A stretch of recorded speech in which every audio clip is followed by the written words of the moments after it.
Krishna Krishna Hare Hare Hare Rama Hare Rama Rama Rama Hare Hare Hare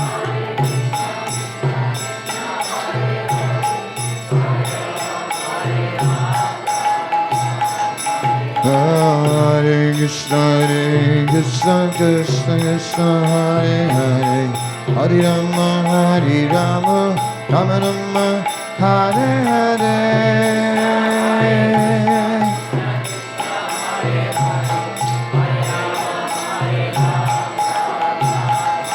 Hare Krishna Krishna Krishna Hare Hare Hare Rama Rama Rama Hare Hare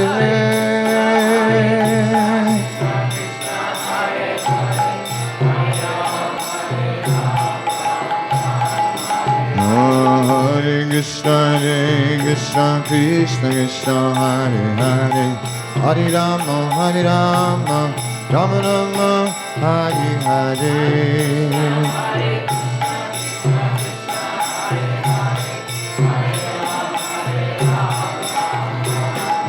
Jaya Prabhupada Prabhupada Prabhupada Prabhupada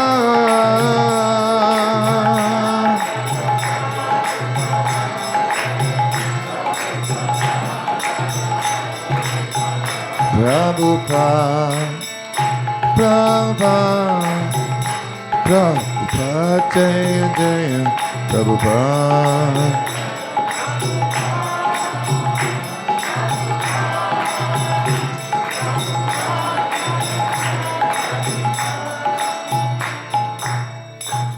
Prabhupada ki jai, Harinam Sankirtana ki jai, Ananta Koti Vaishnava ki jai. Om Namo Bhagavate Vasudevaya. Om Namo Bhagavate Vasudevaya. Om Namo Bhagavate Vasudevaya. Om Namo Bhagavate Vasudevaya.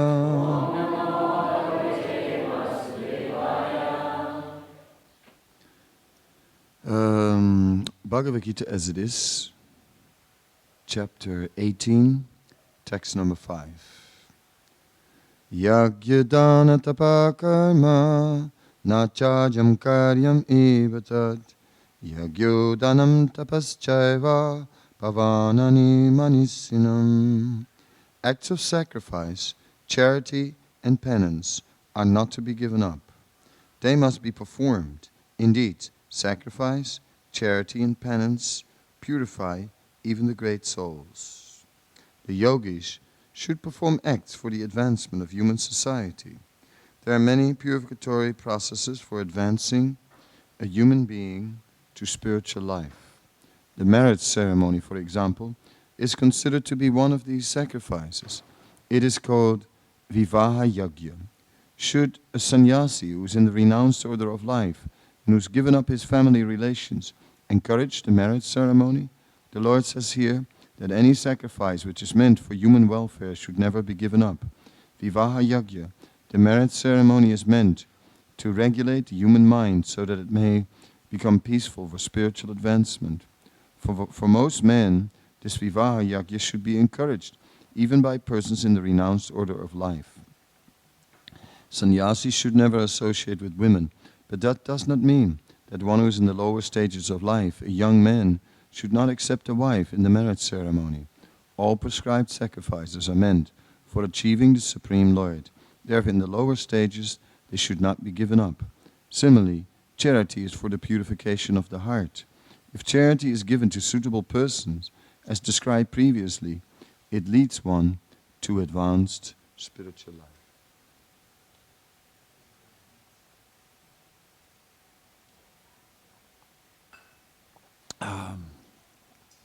Acts of sacrifice, charity and penance are not to be given up.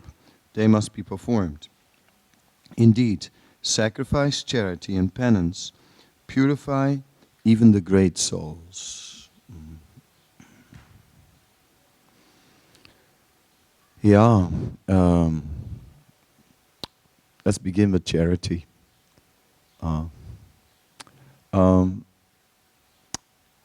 Charity can be where one gives his possession for some form of welfare work.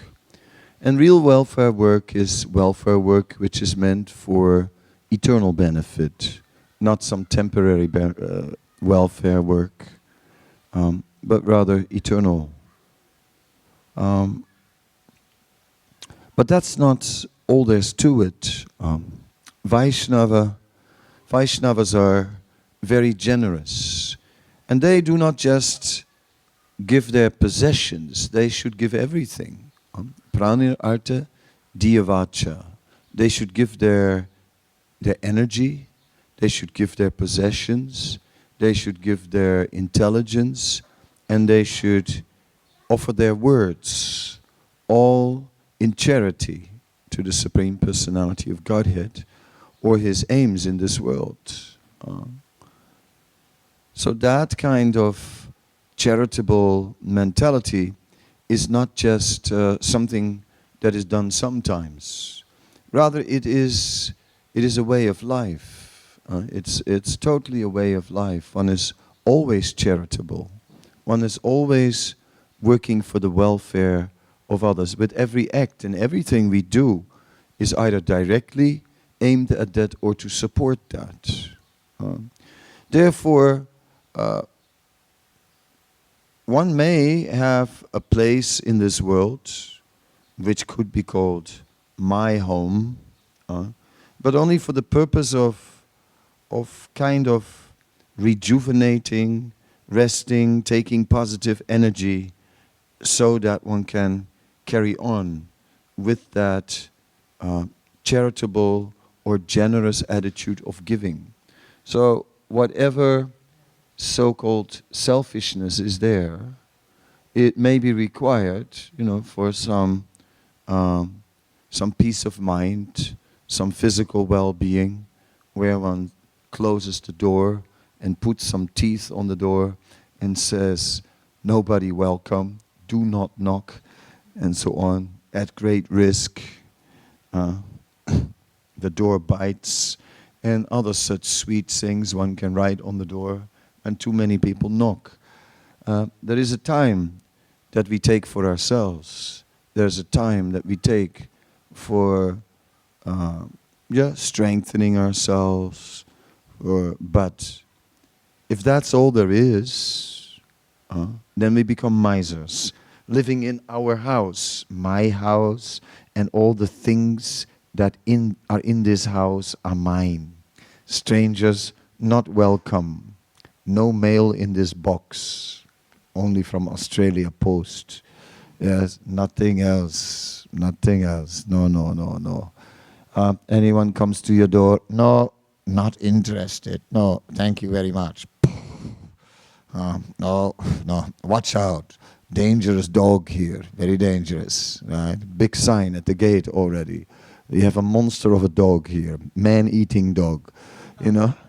I mean, what's this, Why are you keeping a man-eating dog, right? Is that a way to deal with people? Do you have a problem maybe? Possibly. For one thing, why so self-centered? Human beings on the lowest platform are simply engaged in anamai. Anamai is a stage of consciousness where we are interested in food, just like animals, or extended anamai basically means the struggle for survival. That's all. Just surviving. How are you? Surviving. Okay, that's the lowest level of existence, surviving. Right? Because even people who are not so preoccupied with surviving, they also survive. I don't know if you've noticed it, but somehow or other, so far, we all survived. And some worked for it very hard, and some didn't do anything, and both survived. Anamai, survival. And that's our focus. We're not going very far. Next level is pranamaya. Pranamaya, prana is the energy of the Lord, or the energies, and we start to relate to these energies. The energies of the Lord are many. Living beings are also energies of the Lord. Therefore, pranamaya includes relationships. So the lowest level of consciousness, call it number 5, was food consciousness or survival. Number 4, then one level up, relationships. And everything in life centers about relationships. Relationships with people, relationships with places, my relationship with my job, my relationship with my dog, my relationship with my car, my relationship with my computer, and my relationship with my phone, which is very intimate. Like this, different relationships. Playing also. Playing with balls, playing with cricket bats, playing with surfboards, mind games. Playing all day. Pranamaya. In this way, relationships with things and toys and people and energies as a whole. That was level number 4. And then, level number 3 is the philosopher, seated on a stone with the hand on the chin, deeply thinking. Well, I wonder what is the purpose of it all. Questioning, but why?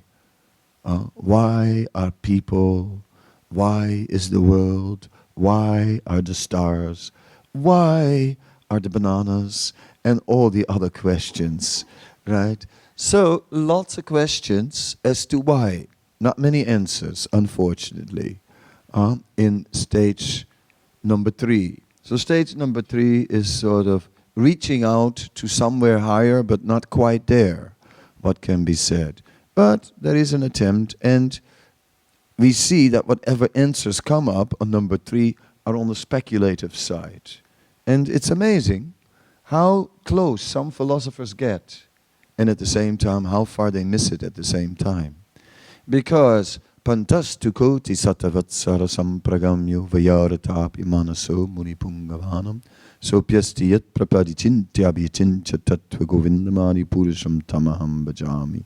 One cannot, by dint of mental speculation, ever figure out the truth. So let me give you some logic.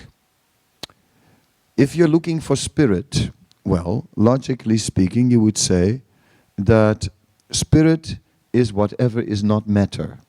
Would that be logical? Yeah? Spirit is whatever is not matter.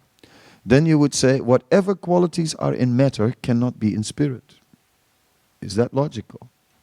Then you say there is form in matter, right? Then you say there can be no form in spirit. Is that logical? Is that logical? Everyone agrees? Yeah? Completely. So spirit has no form. Is that true? No, that's rubbish. That's total rubbish. Because when we sit here from down and start reasoning with our own little pea brains about reality, yes, then we can only see like that. But we missed one point. We missed one point. That spirit and matter rather are related to each other because matter is the shadow reflection of spirit. Look, my hand is also on the wall. If you look carefully, it's waving at you. But it doesn't have the same texture as the original. It's kind of black on the wall.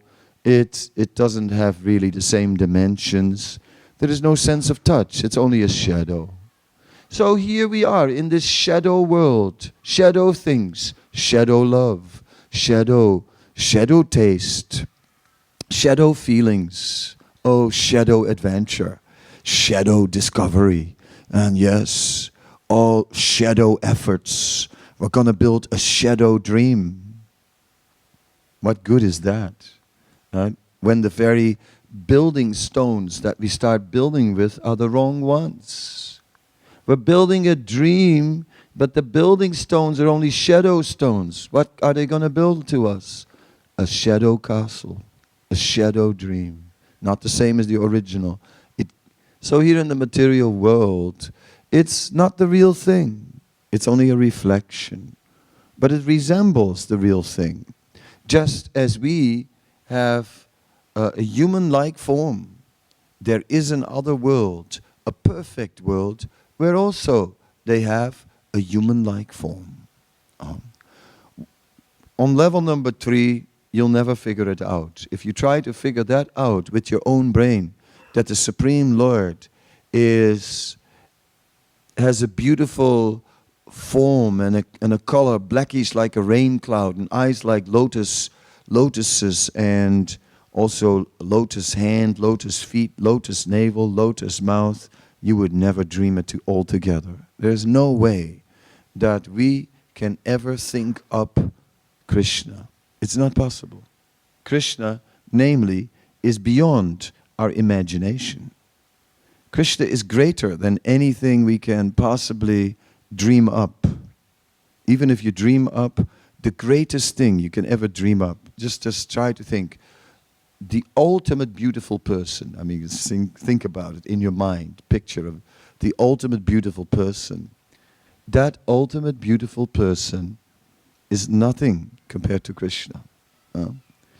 And of course, next to Krishna is Srimati Radharani. On Radhastami, we were remembering one thing, I had just read it the day before, that once Srimati Radharani, she was interested in seeing the form of Mohini Murti.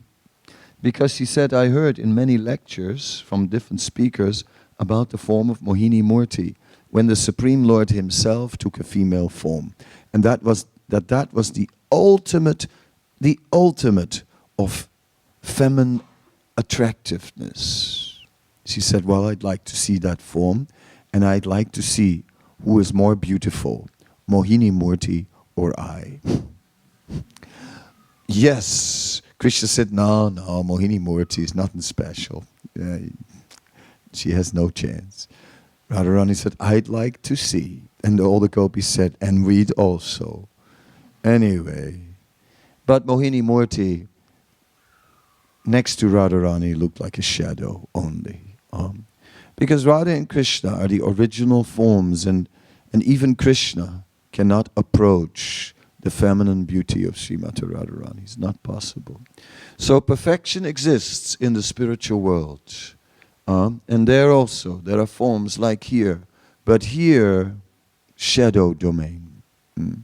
So in level 4, level 5 was the survival consciousness, level 4 was relationships, level 3 was philosophical speculation, and level 2 is actual, real understanding of the absolute truth. Actual understanding. Gradually becoming more and more aware. First theoretical, by hearing it and logically understanding it. Because Krishna is logical. See? If there is form everywhere in this world, if there is individuality everywhere in this world, then you say, Krishna, who is the origin of this world, should he also not have the qualities of his creation? Look at a car. Have you noticed that a car looks similar to a human being? A car has eyes. A car has a nose. A car has doors. A car has an exhaust pipe.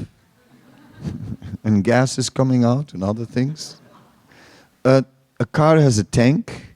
And don't we have all these things? A car has veins, just like there are tubes in the engine.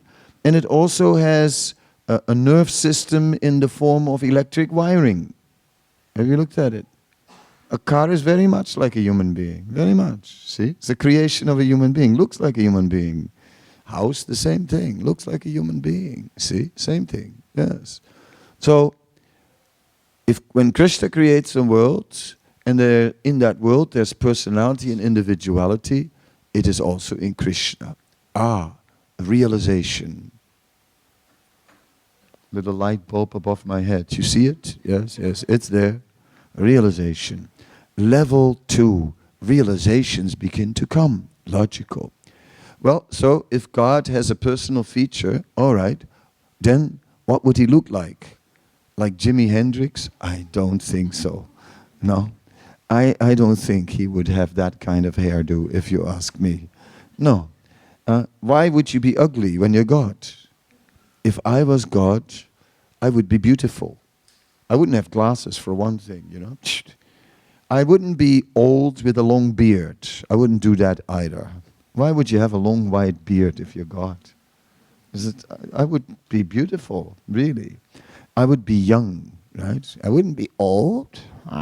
Yes. God is the oldest man sitting on a cloud. No, I wouldn't do that. I wouldn't just sit being old on a cloud and look down and see if I could find some sinners. I would get someone else to do that job. If I was God. If I was God, I would not spend all my time catching the sinners. I would find someone to do it. I would appoint someone. And sure enough, there it is. Krishna is all attractive. He is the oldest, but he doesn't look it. He looks eternally fresh, eternally young, and he doesn't spend his time catching the sinners. For that he has appointed Yamaraj. So that's taken care of. He doesn't do that himself. One German scientist. Now, German scientists are the best. You know, one German scientist went to India and had a look at all the temples. And after scientifically analyzing all the darshans in the various temples, he reached a conclusion. And when he reached the conclusion, he understood that Krishna was the supreme. How? He said, well, it's easy. When he came to the temple of Durga, he saw Durga Devi with weapons in all her 10 arms.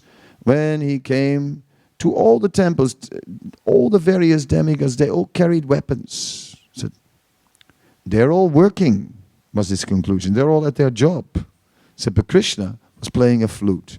They said, that's God. That's God. He's not working. Yes, let's be frank. If you were God, would you have a job?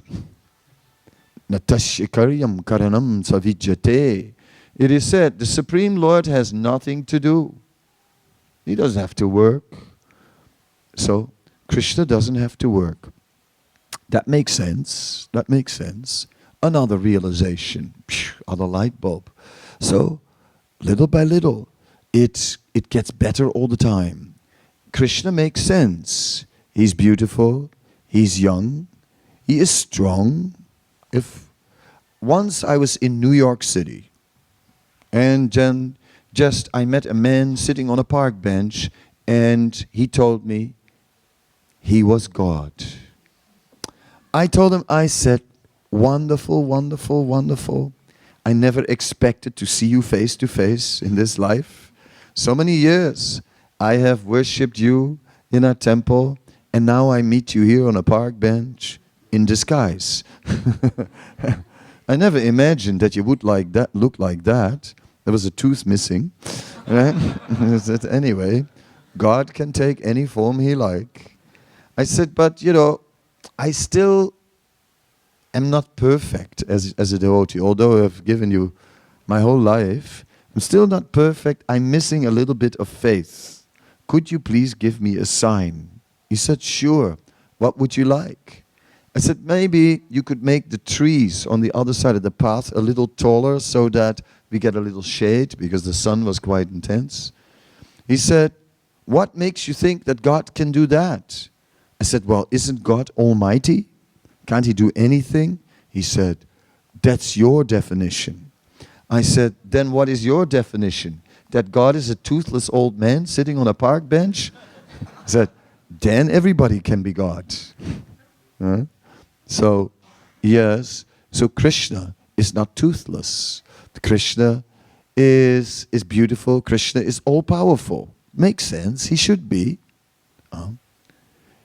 Krishna also happens to be all-knowing. Of course, God should be all-knowing. If he's not all-knowing, how can he be God? Anybody who says he's God and doesn't know everything, come on, what kind of God is he? He's not any more God than you and me. We also don't know everything. Of course, some people, they know everything, they think, but does that make them God? They have to prove it. So anyway, all powerful, all beauty, all strength, all knowledge, all fame also. So gradually Krishna begins to show features that you would expect in God. If I'm supposed to admire God, then I want to see something extraordinary. Can you please show me a universal form? No problem, Krishna says. Chapter 11 Bhagavad Gita, here we go. Krishna shows his universal form. He shows how all these universal features come out of him. Is there any other God who can show us that? If not, sorry, then they don't really look like God to me. So God must be able to do extraordinary things. Otherwise, how is one God? Not a toothless man on a park bench. So gradually on level number 2, we're getting realizations. We're beginning to appreciate that the truth makes sense. And then what is the topmost level? The topmost level is where we not only begin to understand that Krishna as the Supreme Lord makes sense, but where we begin to develop love of God. So in the topmost level, we actually develop love for that Supreme Lord, Sri Krishna. That's the perfection of life. So I'll do it one more time. The lowest level, food consciousness. Whatever you see goes in your mouth. Survival, that's all. Number 2, relating to energies, including living beings. Oh, this relationship, that relationship, playing, enjoying. Life goes by and just playing around until you die. And then, next level up is inquiry, philosophy, looking for deeper meaning and purpose, but not quite knowing. Then finally we're coming to the point where we begin to see the truth. And it begins to make sense to us. And finally, on the topmost level, we develop love. That is actually the evolution of consciousness. We have read about the evolution of the species, but this is evolution of consciousness. And it is a fact, consciousness evolves. Children, right? They also go through it. First you get the anamoy, the food consciousness stage. Everything goes in the mouth, right? Whatever it is, it goes in the mouth. That is the first stage, isn't it? And then slowly, slowly trying to figure out relationship with the environment. What's going on here? Oh, what is this? Why are the bananas? And so on. And then, inquiry, deeper and deeper inquiry. And like that. It's like in teenage stage, then one writes poetry about the meaning of life and so on. When you're 40, you get over that, you know what I mean? It's like life's come down to, another stage. One German philosopher, now that I was on philosophers, one German philosopher said that a child is a realist in terms of philosophy, a realist. Because a child tries to figure out what are apples and what are pears. What reality is all about. That's what a child occupies a child's mind. Then it said a youth is an idealist, right? Dreaming of a wonderful future. And then it says in midlife, one becomes a bit skeptic. Yeah. I've seen it all, heard it all, done it all type of thing. right? And then it said, but in a mature stage of life, when one becomes elderly, he said, one becomes a mystic. Because one realizes when one is elder that not everything just goes on by logic. Even people who are the most unqualified become successful in life. And the most qualified people don't become successful at all. Why is that? Because everything is controlled by a higher destiny. Well, okay, nice philosophy, some truth, but then what? Then he didn't take it any further. He was philosophizing like that, and then, although he was such a thinker, we would say one in stage number 3, right? A philosopher, although he was such a thinker, at the end of his life, his doctor was reporting, suddenly 3 days before he was dying, he was overwhelmed by great fear of death. Because all philosophy will not save you. Where is your purity? Where is your purity? On the level of realization, there must be qualities in us. It's not just about what you have figured out with your intellect, but how saintly have you become, you see.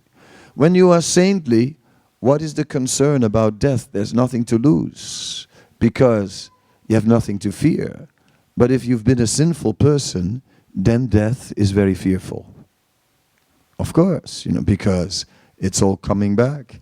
That's when you get the bill. Oh, yes, you do. And it's all in there. I don't know if you've ever been to a stingy restaurant. Have you? I have. And it's like this.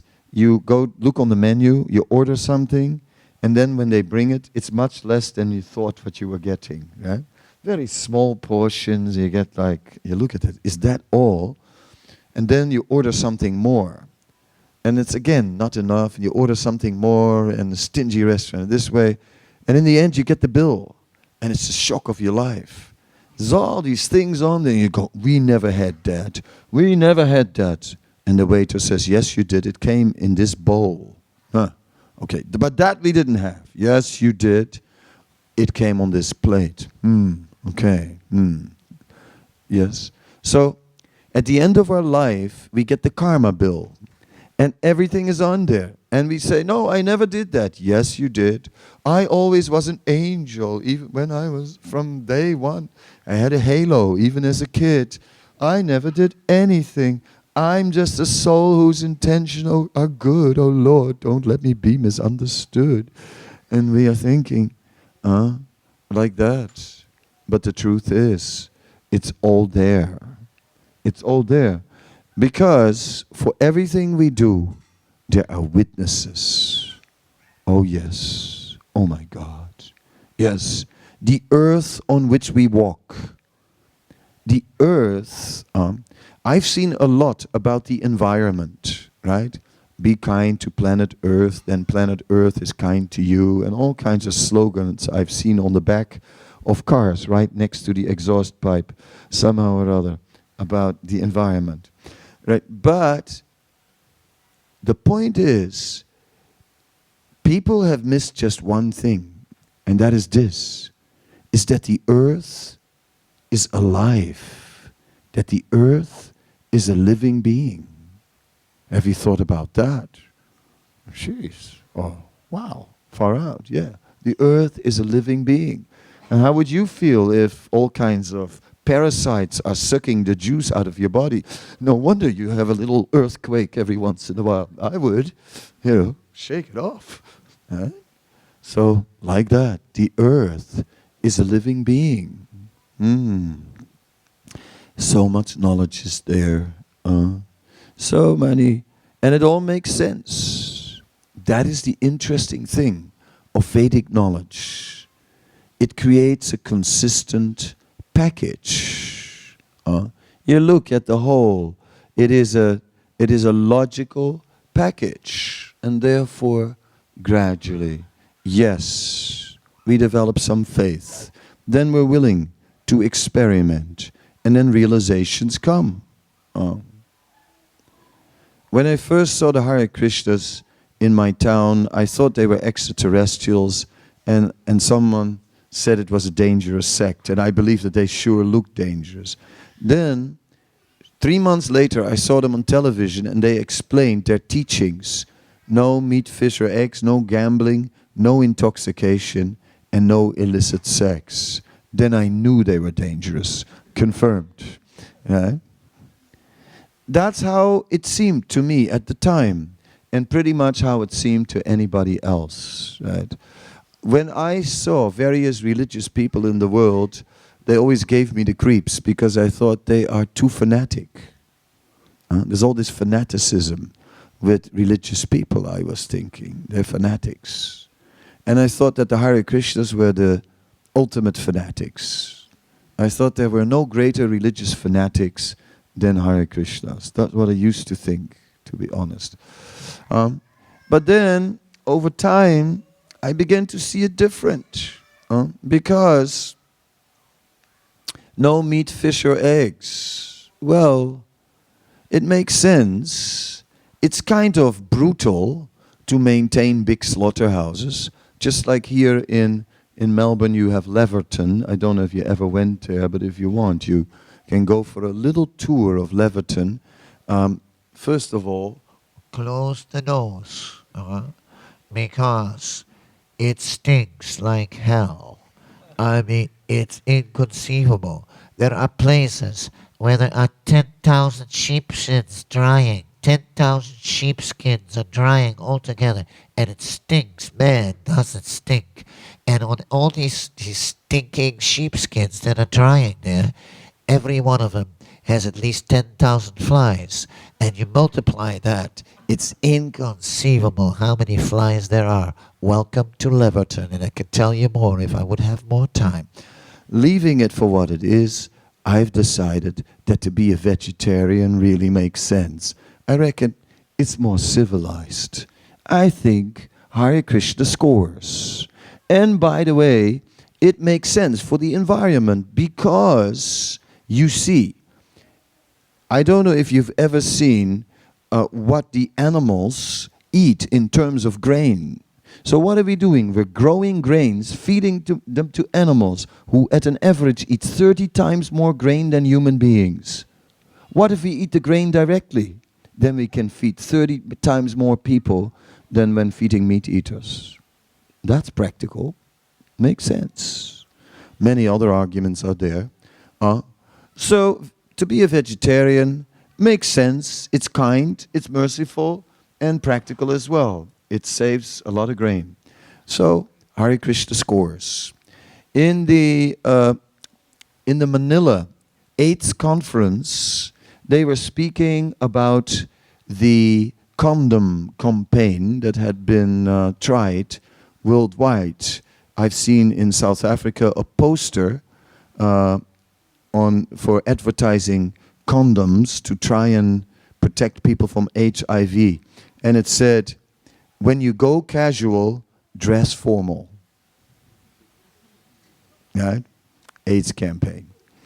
Okay.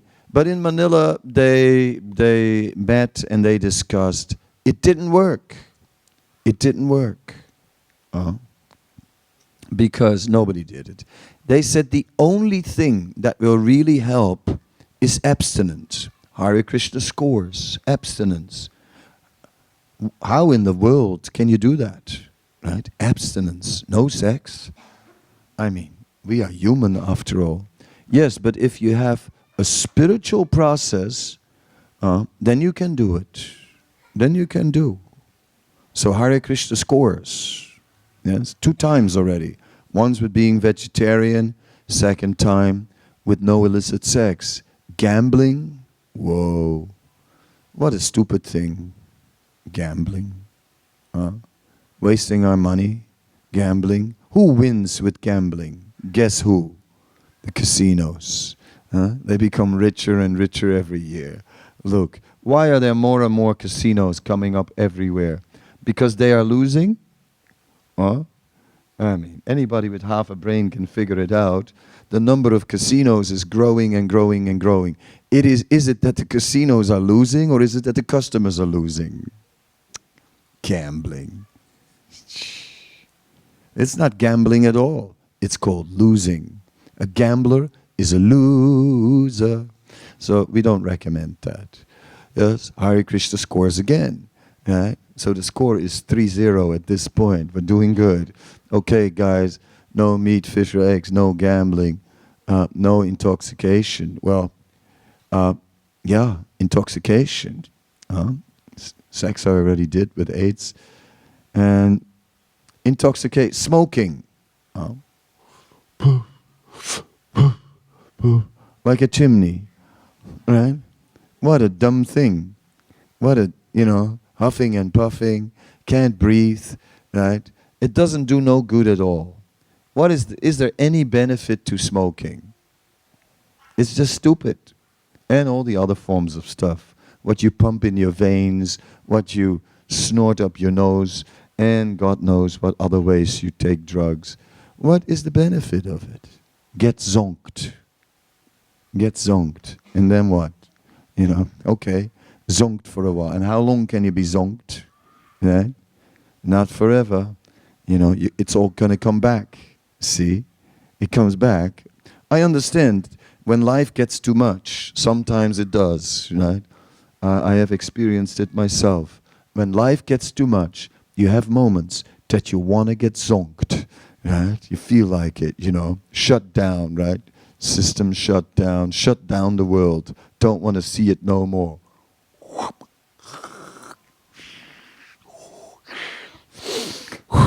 That feels a lot better. Right? For how long? But the problem is, the drug, it makes you feel like you go a step forward, but in reality you go a step backward. And after a while, you still have your same old problem, but now you have a new one as well, the drug. So you have two. It makes you feel like you're getting over a problem, and you really feel it. Solved my problem. But then after a while, the problem's still there, and you've got a new problem as well. The drug, or the cigarette, or the whatever. Yeah? So and it gets worse and worse. And at the end, that becomes the major problem. What can we do? So all these things are not so crazy after all. Thinking about it. No meat, fish, or eggs, no gambling, no intoxication, and no illicit sex. Not so crazy after all. Not so crazy at all. So gradually I began to see. With time I began to understand it's not fanaticism, it's actually a civilized way of life. And that's what the Vedic literatures say. Dharmena hina pasubirsa samana. These are the principles of Dharma. And without following the principles of Dharma, one is equal to an animal. Then human life becomes animal life. Interesting enough, there was a book from a zoologist named Desmond Morris, and it was called The Naked Ape. And the guy was a zoologist, and he had done a study on monkeys, and he proved that human beings were behaving exactly like all the other monkeys. And therefore his conclusion was that human beings are actually naked apes. Apes without hair, that's all. Right? That was the conclusion. Yes. Well, I would contribute that to Darwin. I would say that some people say that Darwin came up with a theory that monkeys turned into man, isn't it? But I say Darwin's contribution has been that he has turned man into monkeys, right? By destroying all religious sense. Then what's left? When there's no more God consciousness, then human beings become naked apes. Then what is the difference between man and monkey? No difference. Success. We've made it. We have evolved, or maybe devolved. The devolution from human platform to monkey platform. So is that the goal of life? I don't think so. So I like Hare Krishna. I must say, it's a good thing. good principles, good habits, good ideals, a good sense of reality, with a God that makes sense, not with a God who is kind, who is merciful, who is beautiful, who is almighty, who is yet not proud, who is ready to be humble, a humble God, a loving God, a God with a heart. All these things can be found in the Bhagavad Gita. I find it personally very satisfying. It took me a while to figure it out, wade through all the Sanskrit and the foreign culture around it, but the prasadam helped. I must say, although the Bhagavad Gita seemed a bit dry at first, the prasadam, or the food, was extremely juicy. So that did it, that made me come back. And then gradually the Bhagavad Gita sunk in. And in this way, it goes on and on and on. And I can tell you one thing, it's getting better all the time. Getting better all the time. Okay, well that was it for today. Time has moved along. But there's a couple of minutes left for your question before the chanting team comes in. They're already infringing upon my time, but I won't let them. No way. The lecture's not finished. Hold your horses.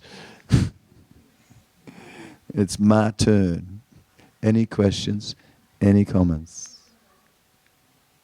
Please. Strike back, don't swallow it all. A challenge. Anything. Or just a question to make life exciting. Yeah. So you said, according to Bhagavad Gita, God decides, there is a superpower who decides on the destiny of a human being. Yes. So why this is all difficulties lying with the people? Oh yes. Yeah, there are poor, there are riches. Okay. Why there is so huge lying around? Yes. I mean, interesting. This is rationalist philosophy. It is found in the British philosopher Hume. He raises this same argument. He said, why all these imperfections in the world? If everything is going on by a divine plan. Actually, these imperfections are also part of the divine plan. They're planned. It's not by accident that things go wrong. Things go wrong because it's part of the plan that they go wrong. Why? Because these are reactions to our destructive mentality. So when the human beings on the planet have a destructive mentality, in the old days they used to call it sinful, nowadays we say destructive. But when they have a destructive mentality, then is it surprising that nature, or through the divine hand, also responds with destruction? Why a tsunami? Why all these things are happening? Why? Why? Yeah. Why slaughterhouses? Why Leverton here in Melbourne? Why, every year, kilometers and kilometers and kilometers of animals are just going into the slaughterhouses. You think that, is that not war? Imagine you are an animal. If you're a tame animal, they take you straight to the slaughterhouses. If you're a wild animal, they hunt you and shoot you down everywhere. Where is the space for the animals? The ones that we don't shoot, we poison them. Birds and things that come into our fields, rabbits. You can buy in the shop. You can buy poisoned carrots. You can buy in the garden shop bags with poisoned carrots for the rabbits. Welcome, my dear rabbits. Then is it surprising that we get a few disasters coming back to us to teach us some lessons? If we have a culture that is so destructive, we deserve it. So the Supreme Lord is saying, look, what are you doing? You destroy, then you will be destroyed. Those who destroy will be destroyed. Yeah. And that is okay, that's the idea of karma, but it's not alien to other traditions either. The Bhagavad Gita speaks about karma, and the Bible says, as you will sow, you will reap. And then, you know, and even from a pure mundane point of view, whatever you do comes back in your mentality. Isn't it so? A man who becomes a murderer, he has a shadow hanging over him. Eh? After he can't walk away from that. He carries that with him. That a criminal, he carries that with him. That ruthlessness. So it's not surprising that one day he gets the bill. He said, yeah, but there are innocent people who get suffering. No. Maybe from our perspective innocent, but do we know what they did in their last lives? Do we know? We don't know. So in this way, it's all part of a divine plan. But we are the peons on the chessboard. A peon on a chessboard, he can maybe see a horse over there, maybe he can see another piece, a tower somewhere. What else? But he cannot oversee the whole game because he's just a peon. We are peons on the chessboard. The player, the Supreme Lord, he can oversee the game. So how can we analyze the game and understand why things are happening? The ultimate chess player thinks many moves ahead. We can't figure it out because we can't see the whole board. So even if we get very scientific, we can never figure it out because we cannot oversee the whole board. We can see a few squares of the board. Therefore, we can never figure out why things are going on the way they're going on. By divine plan. Yes, please. If possible, a little loud because it's far away. You were talking about being vegetarian and the fate of animals and people's karma for those that are not vegetarian. Yeah. Where does the compassion come in for people that are not vegetarian, particularly when they're close to you and you know you have a different lifestyle, but you may be with people who are not interested. I'm with you. What point does one say?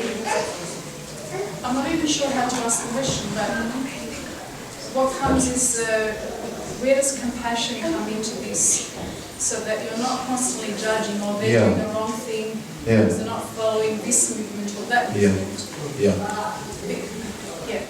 No, I appreciate it. It's very annoying, you know, when people that have some religious ideas and some idea of vegetarian, and then they become really self-righteous about it. They start going everywhere around. How terrible! Oh God! So, no, we can be kind also and appreciate people, and we don't have to every time when someone is not a vegetarian make an issue out of that. We can appreciate people's good qualities. So I think compassion means we can see that people, even although they are not vegetarian, have many good qualities, many nice people doing kind things.